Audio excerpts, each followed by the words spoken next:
I'm a film student in college right now, and me and my buddies are always trying to find new locations to film our movies at.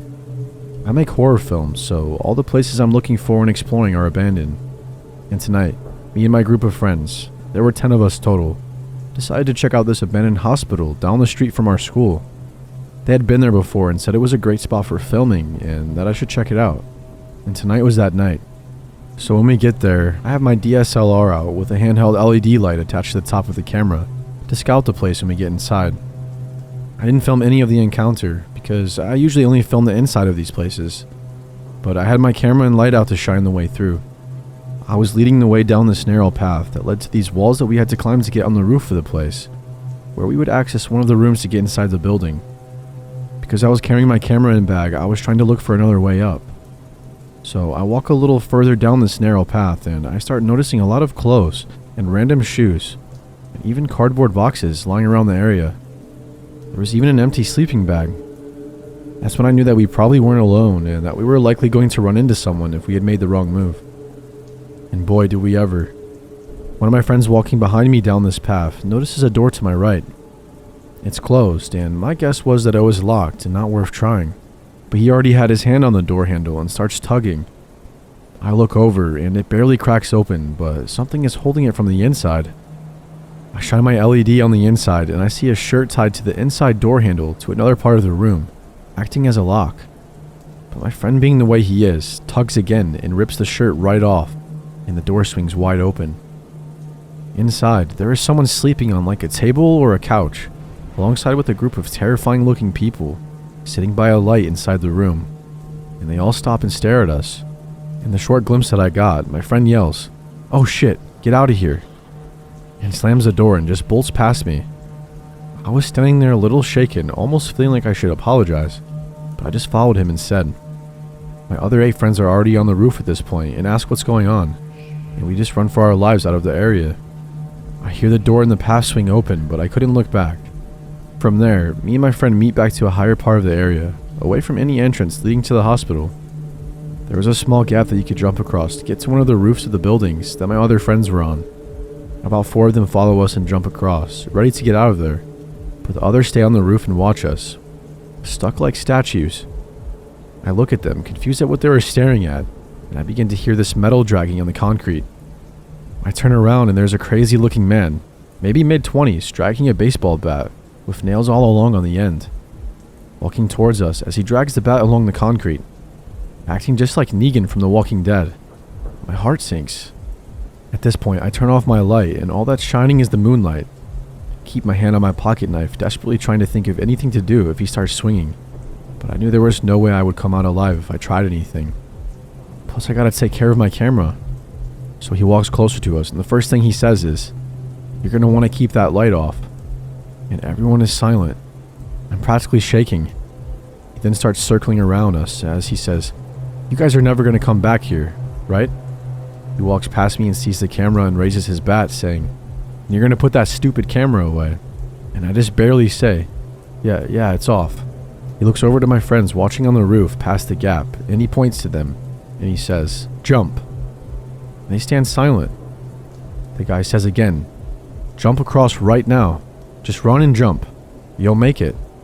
Keep in mind, the gap doesn't look that bad, but the drop is fatal if you don't make it." And my 4 friends are all staring down at the drop, fearing what could happen. One of them says, "I don't think I can do it." And this Negan-like guy replies, "Run and jump, or else you're going to regret it." So my friend steps back, runs, and barely makes the jump. From there, one by one, the other 3 make the jump across, all while this guy is standing right behind us with his bat, dragging it along the concrete. Once everyone was across, he says to us, "You're never going to come back here again, you understand?" And we awkwardly apologize and run away back to our cars in the distance. I get in my car and look back at the camera, and he's still standing there, watching us with his bat as we speed off. Realistically, we could have probably ganged up on him as a group if anything bad happened, but who knows who else was back there. Sadly, the hospital is a no-go from here on out, but I'll still be looking around for some sick locations. What scared me the most about this was how fearless and disturbed this guy looked. He had definitely seen some shit, and had undoubtedly used that bat before on someone else. He looked like a killer. He had to have been a killer, and it was his calmness that really got to me.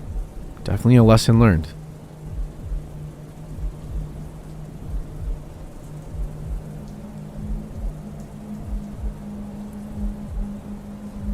So back in November 2020, I was in and out of a hospital with testicular torsion 8 times altogether. Because why permanently fix a medical issue when you can just temporarily fix it, I guess. And on my last time at one of the hospitals, I had called a taxi to go home, but it would take about 30 to 40 minutes to get to me because it was a Saturday in the city. Since there was going to be a bit of a wait, I decided to sit down in a bench or garden area just in front of the hospital. It was like 3 a.m., about 0 degrees Celsius, and I had been awake for at least 36 hours at that point. My taxi was on its way, and I just sat cross-legged on the bench, headphones on and nicotine keeping me alive. Everything was all fine until after 10 minutes. I noticed a guy very clearly walking directly toward me. He was stumbling a little bit, so I just assumed he was drunk. As he got on level with me, he stopped right in front of me and said something that I didn't hear. I looked up and said, "What?" "Sorry, I had music on," as I pulled them off, and he looked me dead in the eye and just said, "I could batter you right now." Of everything I was expecting him to say, that wasn't on the list, so I was caught off guard. I tried just disarming him with humor by saying, "I don't doubt it," which did work, thank God, because he would have absolutely pummeled me into the ground.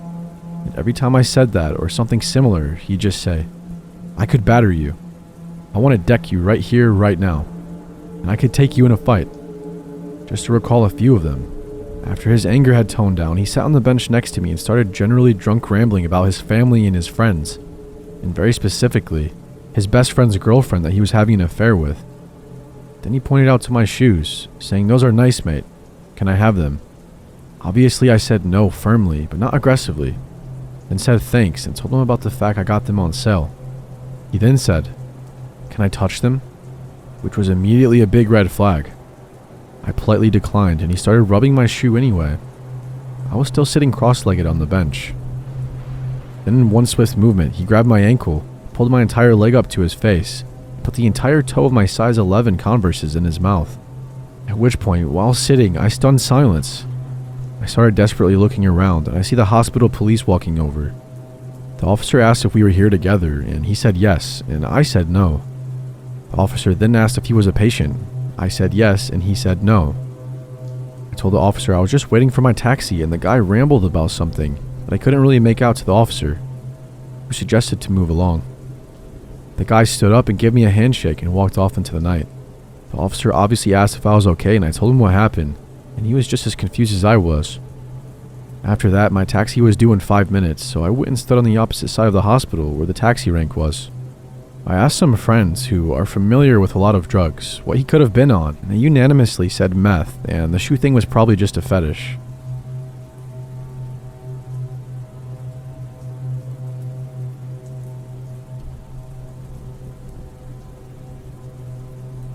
This happened to me about 3 months ago. A little background about myself. I sadly suffer from chronic back pain from a back injury that I have had operated on 3 times. Most of the time I deal with it and live my life, but every few years it starts to really get to me. I go into a bad depression and stop talking to my family and generally turn into a hermit. When this happens, my family gets worried I'm going to hurt myself. I have no idea why. I have never made an attempt or even said I was planning to. And they sent me to the psych ER, at which point they usually put me on a 5150. For those who don't know what that means, it's a 3-day hold, and send me off to the local psych ward. None of this has really bothered me before. I have good insurance, so the place they send me is basically like a hotel, where you can't even have shoelaces or touch each other. When they wheel you in, that is the worst part. You're strapped to a gurney, and if you're like me, if you come in the middle of the day, you are wheeled right through the day room where all the other patients get to stare at you coming in. This might be a good time to describe myself. I'm male, a little over 6'2", and around 285 pounds, with tattoos covering both arms. Since I have been depressed for months, my beard and hair are out of control, and I look like a generic biker, so I generally don't have anyone ever trying to mess with me. I'm usually very friendly, but unless you know me, I don't look like it. As I have been through all of this a couple of times, before I know the gist of what is going to happen, they take all of my info, make sure I have no laces or anything with strings, and show me to my room. This psych ward is co-ed, but roommates can only be of the same sex, so it's always low security, meaning everyone in here is supposedly non-violent. My only issue with this place is that they have people like me who have no mental illness and are just going through a hard time, mixed in with all different levels of people. But in the past 2 visits here, I have never had a problem with anyone, and I was hoping I would just do my 3 days and be done. They send me to my room and the nurse says, I'll be roommates with this guy named Tim. She starts to say something along the lines of, Tim, he's a nice guy. Which of course made me a little wary, but we're in a psych ward, everyone in here has some issues. These rooms are basically like any crappy motel room, except a little bigger 2 beds, a bathroom that annoyingly doesn't have a full door, 1 desk, and each patient gets their own dresser. It's 3 p.m. and Tim is sound asleep, which in here isn't that weird. Everyone is on different meds that knock them out, or they just have weird sleep habits, so I don't think anything of it. Matter of fact, after spending hours in the ER and another couple hours getting all signed in here, I was also dead tired myself, and I decided to try to fall asleep, which I do almost instantly. No idea how long I slept, but when I wake up, it's pitch black outside, and only the little floor light that you can't turn off is giving the room some light. Tim is sitting wide up on his bed and doing the psst sound. What's up, man? I'm Brian. I would have said hi earlier, but you were asleep. Trying to be as friendly as possible, since it's just easier to get along with everyone in places like this. Yeah, I try to sleep as much as possible so I don't have to interact with any of these demons. This should have been a giant red flag and my cue to go ask for a new room, but Tim was much smaller than me and they search you when you first come in, so I really had no reason to fear him. So I decided to make conversation with him about said demons, which I found out were all the nurses and doctors to him. After talking to him about this and that for a while, I let him know I'm really tired and that I need to get some more sleep, at which point he tells me, okay, and it's nice to finally have a fellow human as a roommate. I took this as a sign that he was okay with me and I didn't have to sleep with one eye open. I wake up really early for breakfast since I haven't eaten in 24 hours and go to sit down. Tim comes out and sits with me. Besides referring to the nurses and doctors as demons, he seemed pretty normal, and chatted about normal things for a while, until he suddenly stops talking and is staring at something behind me. You see her? That's Jessica. She's an angel. I turn around to see a very gorgeous girl who looks to be in her low 20s, maybe even 18 to 19. She waves and says hi to Tim, and pretty much everyone else in the dining room area seems to be one of those very bubbly girls who goes out of their way to be super nice to everyone. When I look back, he's staring at her a little bit too much, and I snap my fingers. Hey man, don't freak her out. And he gave me a very confused look, like I said the most absurd thing in the world to him, and then got very quiet after that. I honestly didn't think anything of it, as I had my own shit to deal with. The rest of the day was the usual in a place like this. You go to meetings and talk to your doctor, take your meds, etc. But the majority of the time, you were just bored out of your mind. The TV only gets like 4 channels, even if one of them was HBO. It was always hit or miss. So I spent the majority of the time just reading books in the day room. While I'm reading my book, Jessica comes up to me and sits down next to me and introduces herself. Starts to ask me all these kinds of questions about my tattoos and what I'm reading. Just basically my whole life story. Like me, she was basically just a normal person having a hard time. No mental illness to speak of, just had bad anxiety that caused her to have panic attacks. Mainly since she just started college and couldn't deal very well with the pressure. We end up talking for a few hours and I didn't even think about it till after, but Tim was walking past us over and over. A lot of people did laps in this place to pass the time, so I really thought nothing of it. I later learned that he was basically staring a hole through the back of my head the whole time he walked past me. After talking to Jessica for a while, I tell her I'm gonna go take a shower before dinner and that we can catch up later. Like I said before, the bathrooms in this place only have half doors, like an Old West saloon door, but solid. So when I get out, I can see Tim's legs and socks under the door. What's up, man? Do you need to use the bathroom? I'll only just be a minute, I gotta change. But he doesn't say anything and just stands there. Dude, just back up, you're freaking me out a little. I can now hear him breathing, like really fast and hard now. And these doors don't lock. He could just push it open if he wanted to. Dude, you need to back up. I need to come out. And this is when he starts screaming at me. You're Satan. You're Lucifer. Over and over and over. I'm really freaking out at this point. If I open this door and beat the shit out of this guy, it's going to be me who gets a shot in the ass and put into the quiet room. But I don't know what else to do. Even though he is screaming as loud as he can, no nurses seem to be coming out. The doors to the bedroom in this place are very thick. Pretty sure it's because patients like to scream in the middle of the night a lot, and they don't want other patients being woken up.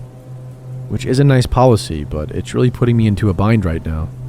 After what seems like 10 minutes, but was probably closer to 1, and just as I'm getting ready to reenact the bathhouse scene from the Eastern Promises, he stops and leaves the room. I get dressed and instantly go find a nurse to tell them what has just happened. I had no idea what they said to him, but they immediately put me into another room. I don't see him at all during this time for the rest of the night, but I am legit freaked out. No one has ever screamed at me or cornered me or anything like this before, and I can't sleep at all that night. Since they don't have locks, I have no idea what time it is when I hear him from the day room where the nurse's station is. Where is he? Why isn't he coming back to sleep? The same tone as he was using when he was screaming at me in the bathroom. I crack my door just a bit and I can hear the nurse talking to him. You'll see him in the daytime and you can talk to him then and go back to bed. But I have to see him tonight. It's an emergency. This goes on for another 30 seconds or so before security finally gets there and I can hear a scuffle. But no way in hell was I going out there to see what was going on. I can hear him yelling still, but I can't hear what he's saying. And eventually it starts to fade. He's still yelling, but they're taking him somewhere else. I figured just to the quiet room, which is on the opposite side of the ward from where my room was. Needless to say, even with him supposedly put in the quiet room, I lied awake the entire night. The morning comes and my doctor is already there, which I found really weird since I usually only saw him well after dinner time. He calls me into the interview room to talk as soon as he sees me and basically asks me all my entire interaction history with Tim. I go over everything and at the end of it he tells me not to worry, and that Tim has been transferred to a different hospital, but he says it by name. I lived around here all my life, so I know the hospital he named is very hardcore. The kind of place where they lock you in a room most of the day. I feel a little bit bad since I know he just thought I was quote-unquote stealing his angel and was just yelling at me. Nothing too bad. But whatever, it's also nice to know I won't have to hit some poor guy in the face for creeping me out. So I finish my stay and I actually feel a lot better about everything. Things are better being managed and I'm ready to stop being a hermit. My grandma comes to pick me up and I think we're ready to leave, but the doctor is there again really early and my grandma is giving me this look that freaks me out a little bit. I was just thinking that they were going to make me stay longer once again, and we go into the interview room. This is where they tell me what really happened that night, which they didn't want me to know before until I completed my treatment. That night, Tim came out over and over again to ask the nurse when I was coming to bed. This nurse just kept telling him that he'd see me in the morning, without ever telling him I had switched rooms. Apparently, this had gone on for hours before he finally started screaming about it. When he screamed about it and security came, he was moved to the quiet room and given a shot to knock him out. The nurse thankfully called Tim's doctor and told him the situation, and his doctor said they better move Tim to the medium security wing, which was just upstairs for a few days till I left. When they went to gather Tim's clothing and the other supplies, they found a 7-inch piece of metal that he broke off from the table in the TV room. The TV room has a camera, but it also has windows where you can see the nurse's station, which didn't always have nurses sitting at it. So my guess is that he waited till they left and worked on it till he broke it off. I'm 99% certain that me asking to change rooms is what saved me from being stabbed to death while I slept, and the doctors agreed, which is why he got sent to the more hardcore hospital. Since he never actually attacked me or anything, he wasn't charged with a crime, and I have no idea how long he was held in the other hospital, but I'll be a happy man if I never run into him again.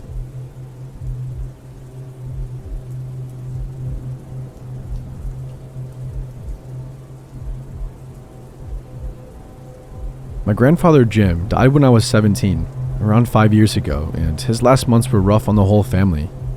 He had advanced brain cancer, but he spent most of his time at home under hospice care. One afternoon, it was about 2 weeks before Jim died. I was alone with my grandpa, waiting for the hospice nurse to come check on him. A man who I'd never seen before, Dave, knocked on the door. He was wearing hospital scrubs, but he hadn't brought any equipment with him, which was kind of odd. I asked him if he worked for the hospital, and he nodded.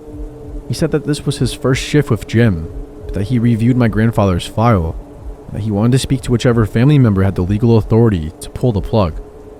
Jim wasn't even on life support, so I guess Dave was using plug as an expression on my grandfather.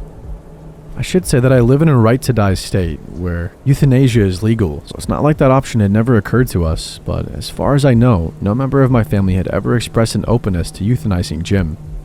I told him that I had no authority to make that decision, and that my grandfather, who was now delirious and unable to consent to much of anything, had specifically said to prolong his life indefinitely unless he was crying out in extreme pain, and he wasn't.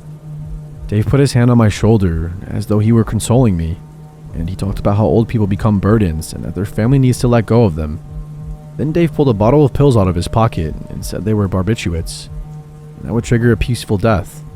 He said the coroner would determine that Jim died naturally from his cancer. I started to panic, and I firmly told him that under no circumstances would we be euthanizing Jim at this point. But he started to untwist the bottle as he walked toward Jim's bed. I tried to wrestle the pills from his hand, and he seemed startled. He played innocent and said he just wanted to show the pills to Jim. Dave knew perfectly well that my grandfather had almost no idea what was going on. I called 911 and rapidly explained the situation to the dispatcher. Dave suddenly became very scared and bolted out of the house. The cops arrived within 5 minutes, and Jim's actual hospice nurse arrived a few minutes after that. Based on my physical description, the police and hospital staff were able to identify Dave as a recently fired hospital orderly. Dave was charged with making a criminal threat based on my testimony, but unfortunately, he was acquitted.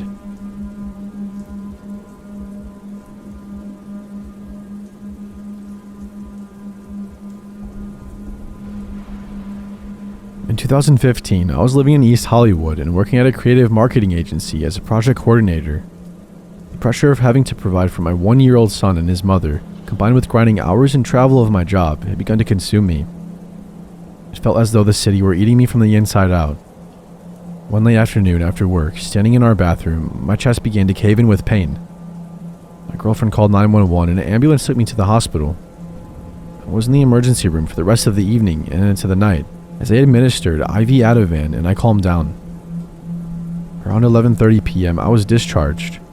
I called my girlfriend from the admissions desk, who had just gotten our son back to sleep, which at times was a monumental task, as he was abnormally colic in his first year. I told her I would take an Uber, not realizing I didn't have my phone or any other personal belongings. Dazed and confused from the Ativan still, I stumbled onto the Sunset Boulevard. I started walking west toward my apartment, which was about 1.5 miles from the hospital. As I was walking, a small early 90s model hatchback slowed to a crawl and began driving alongside me. The driver said something, but I couldn't make out any words. The effects of the Ativan had drastically reduced my inhibitions, and I approached the car to hear what this stranger was trying to ask. He said my name. "Are you Max? You're Max." He had a thick Asian accent. "I treated you in the hospital. I help you. You get in. It's okay." He leaned over the center console and opened the door. I remember thinking that I had never seen this person before, but he knew my name. He knew I had just left the hospital, and he was wearing scrubs. Additionally, this man was small and frail. He didn't feel like a threat. Against what normally would have been my better judgment, I got into the passenger seat. Almost immediately, I regretted my decision to enter the vehicle. It was unkempt. Not the car of a doctor, certainly. There were empty prescription bottles and takeout containers strewn about the floor of the car, and the ashtray was so stuffed with cigarette butts that the majority of them had fallen out onto the floors, and in between the cracks and crevices of the gear shifter. I noticed he was driving slower than he should have been, at least 10 miles per hour under the speed limit. Suddenly, reality hit me. I was in an old, disgusting car with a strange man that I didn't know, in the middle of the night, driving down a seemingly empty Sunset Boulevard, in the middle of East Hollywood. With the sudden alarm bells going off inside my mind, I asked him to stop the car. I lived right around the corner, and I told him I would like to get some fresh air before I got home for the night. The strange small man didn't pull over. Sensing my fear, he reached over and placed his hand on the inside of my thigh, smiling. "It's okay. You are here now. No one can help you. You help yourself now. You help me." I tried to rationalize this statement. English clearly isn't his first language, and this is Hollywood. This man sees young, desperate people every day working the streets. Manipulative, gross, and creepy. Yes. Dangerous? I'm not about to find out. By this time, the Ativan was no match for my fear and adrenaline. By instinct, I grabbed his wrist and I threw it back at him. "I ain't a trick. You touch me again, I'll touch you. Pull the car over, now." As the car began to slow to a crawl, I thought about jumping out. I must have had my fingers wrapped around the door latch, because just then, I realized the door wouldn't open. And just as I was about to turn and demand again to be let out of this man's car, I realized something was seriously wrong. When I turned my head to look at him, it felt as though I was experiencing deja vu. Like I had already turned my head, but I was in some sort of time loop. Suddenly I'm staring down at myself from outside and above the car. I could see everything. There I was, fully reclined in the passenger seat of this car as we fly down Sunset. Eyes wide open with pupils the size of marbles.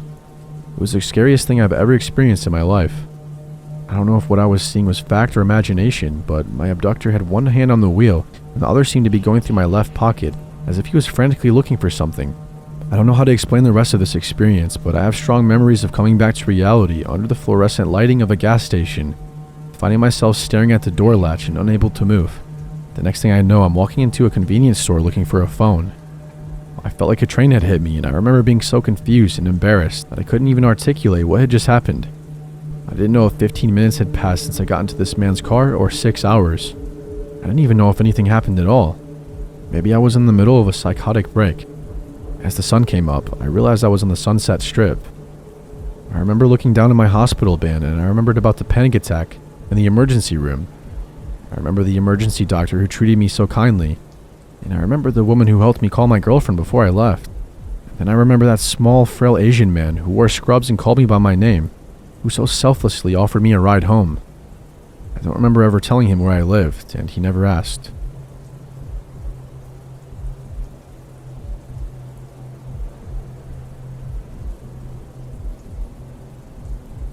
Important to the story, I'm male and I'm straight. So I'm a young doctor working in a urology clinic. I see this guy in his 50s. There was just something off about him, something slimy. Anyway, I don't think much of it and I just do my job. His main complaint was erectile dysfunction. I'm new and experienced, so I help him thoroughly, maybe even a bit too thoroughly. This would include extensive questioning regarding his sex life and physical examination of external genitalia, a digital rectal examination, and blood work, the whole 9 yards. Now I try to make my patients comfortable. It's not always easy for an older guy to talk about his junk to a stranger, so I make an effort to chat with them, make a few jokes, and make them feel special, stuff like that. So I do it with this guy also. I prescribe a PDE5I and give him a follow-up date to come and discuss the results of his blood work. Skip to 2 weeks later, I'm in the clinic again and I pulled a file of this guy. Let's call him Mr. Smith. So Mr. Smith comes to my consultation room. He comes to sit next to me. The room is spaced in such a way that I'm behind a table, but his chair is right next to my chair on the same side of the table. I know, right? Public hospitals. He shoves his stool closely next to mine and sits facing me, with his legs wide apart, and he starts. You know, doctor, I'm so glad you got my file today. I missed you. How are you, Mr. Smith? He ignores my question. You know, I'm glad it's you, because that other doctor working here, I think he's one of those gays. And we don't like gays, do we, doctor? He touches my leg. Do we, doctor? I don't really know what to make of this, but I take his hand off my leg and continue. Mr. Smith, how are those tablets working for you? And then he giggles. Wouldn't you like to know? You know, I love how personal you get with me. I even got a funny clip on my phone the other day that reminded me of us, and I promised myself I would show it to you. He takes out his phone and starts scrolling through his clips. Oh, this isn't the one, but it's funny too. He holds the phone eagerly to my face. It's a clip about a guy drawing a palm tree, but then as he keeps drawing it, it turns into a penis, and the coconuts are the testes, and the palm leaves are the pubes. There's a couple of sketches like that. Mr. Smith, please, let's get on with it. No, doctor, please, just that one clip. You were so friendly last time. I like you too. He scrolls further, and his little eyes light up.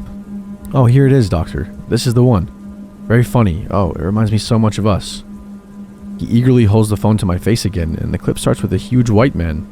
He is just standing there naked. I think, okay, this may still be funny.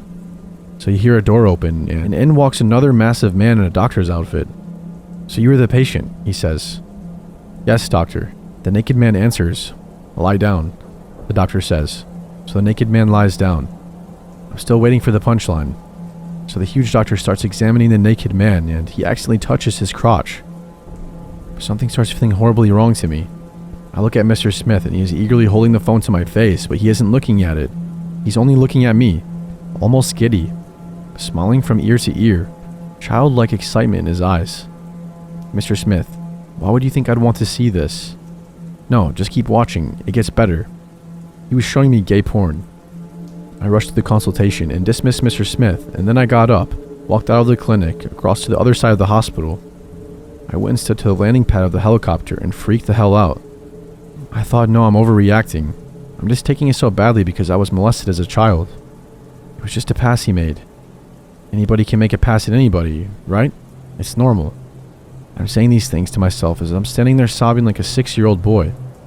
So after I pulled myself together, I went to the trauma unit next to the landing pad. I told the story to the doctors on call there as a joke. Like it's just a funny anecdote, but nobody laughs. They look horrified. They keep asking me if I'm okay, and if they could maybe make me some coffee or something. That's the only reason I knew what happened to me was unacceptable. How messed up is that? Mr. Smith came a few times again, but I made a point of never taking his file.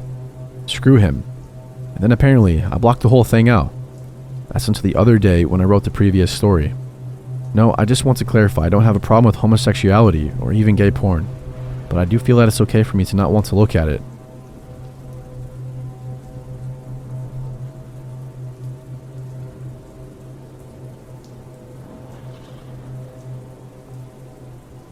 This story happened back in the 90s to my parents during their senior year of high school. Since their group of friends already had cars, their favorite thing they loved to do was night hiking around the state local mental hospital, mainly to its old dairy farm. This was located on the side of a mountain surrounded by agricultural fields and an open grassland. Since the dairy farm was not close to the mental hospital and the nearest city life was located about 5 miles away, at night the area was dark and extra quiet. Before the dairy farm was closed down, the patients from the mental hospital would go there for work. During this time, some patients lost their lives at this location due to accidents. By the 90s, it was abandoned and it looked like a ghost town of its own, especially due to its rumors of it being haunted. It made the perfect place for a fearful experience. So this particular night, around 2 in the morning, my dad and my mom and 4 of their female friends and 1 male friend planned to go to the dairy farm. They took 2 cars, and when they got to the usual parking spot on the side of the mountain, they saw that there was already a group of 20 people standing around their cars. When my parents and their friends got out of their cars, they noticed that the group of men all had shaved heads, were Caucasian, and in their mid-20s. As my parents walked past them, both groups ignored each other and avoided making eye contact. However, my mom turned her head to see one of the men, and as she did this, the man pulled back his jacket and showed a pistol tucked in his pants. Then he pulled back his lower lip, which revealed he had KKK tattooed on it. When they were out of the hearing range, my mom whispered to my dad, "That man has a gun, and he has KKK tattooed on his lips." My dad brushed it off, thinking my mom was over-exaggerating, and said it was too dark to even notice those 2 things. So with that, my parents and their friends walked through the grassland to get to the dairy farm. The hike to get there is about a half mile from where they parked. However, as soon as they got to the farm, they heard gunshots coming from the direction of the cars. Fearing that something happened to their cars, they booked it back to the parking lot. When they got back, the group of men were already gone, but as they inspected their cars, they saw that all their tires were slashed and their windows were broken and smashed. My dad, who used a particular colored blanket as a seat cover, and his stereo were stolen. Now they just stood there by their cars, wondering what to do next. It's not like they could just call someone for help. Nobody had a cell phone. Since they were deep in a secluded area, they could not flag someone down for a quick pickup. The nearest gas station with a payphone was at least 5 miles away. Both my dad and his male friend didn't want to leave the cars alone since they both drove classic cars, and they feared that the men would come back.